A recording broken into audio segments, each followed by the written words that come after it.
To the fight against graft now, and the Ethics and Anti-Corruption Commission has recovered Kitale government housing property valued at 65 million shillings. The parcel of land measuring 1.7 acres was irregularly allocated to Charles Lugano, now deceased. In his judgment, Justice Dr. Fred Nyagaka of the Environment and Land Court held that the said land meant for the local chief magistrate was not available for allocation to private individuals.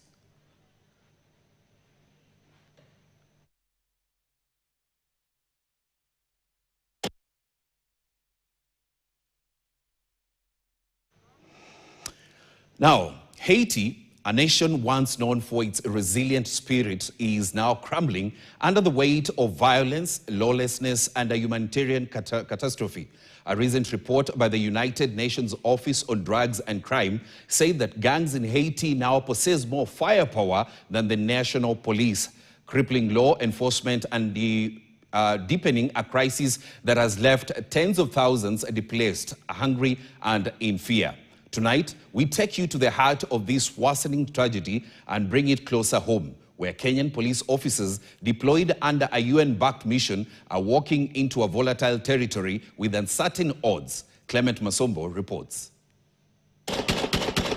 Port-au-Prince, the Haitian capital, is now a battleground. Gangs have taken over nearly 90% of the city, according to humanitarian agencies.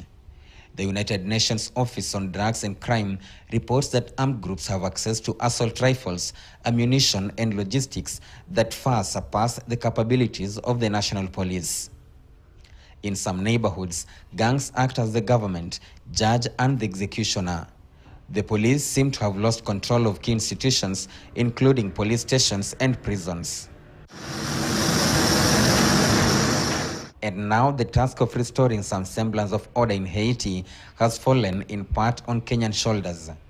Over 1,000 Kenyan police officers were deployed under the Multinational Security Support Mission, an international response to a crisis many say has reached catastrophic levels. Kenya leads the mission, backed by the United Nations and countries like the United States, which have pledged logistical support and funding. But peace in Haiti remains elusive. Over 600,000 people have been displaced. Thousands have been killed or wounded. Schools are closed. Hospitals have been ransacked.